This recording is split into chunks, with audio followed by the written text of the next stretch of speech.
Il existe un palais en Espagne où des voix d'enfants auraient été enregistrées dans une pièce totalement vide. Un lieu réel, étudié, et au cœur d'une affaire encore débattue. Bienvenue au Palacio de Linares, situé en plein centre de Madrid. Ce palais du 19e siècle appartenait à une famille riche, les marquis de Linar.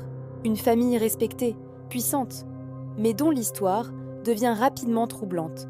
Selon plusieurs récits, le couple aurait découvert un secret après leur mariage. Un lien de parenté caché, un scandale à l'époque. Et certains racontent à ça qu'un enfant serait né de cette union, puis aurait été caché, voire pire. Impossible de confirmer totalement cette version, mais elle va marquer durablement la réputation du lieu. Des années plus tard, le palais est abandonné, puis restauré. Mais c'est dans les années 1990 que tout bascule.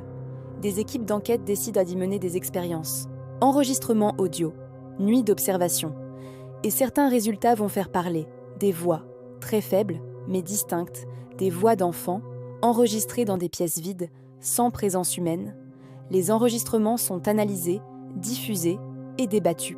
Certains y entendent clairement des mots, d'autres parlent d'interprétation. Mais le phénomène intrigue. Et ce n'est pas le seul.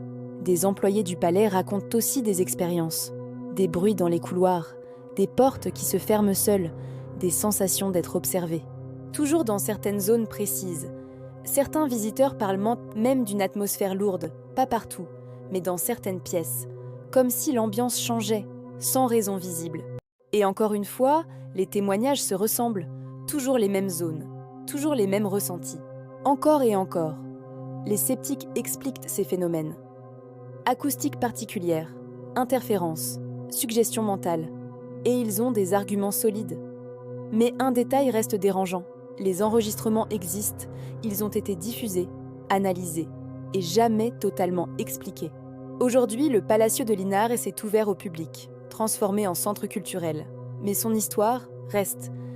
Et certains visiteurs continuent de rapporter des sensations étranges. Rien de spectaculaire, mais toujours cette impression que le lieu n'est pas totalement vide. Alors pose-toi cette question. Ces voix enregistrées sont-elles de simples anomalies sonores ou la trace d'un événement que le lieu refuse d'effacer? Abonne-toi pour d'autres histoires vraies, parce que certains lieux gardent une mémoire.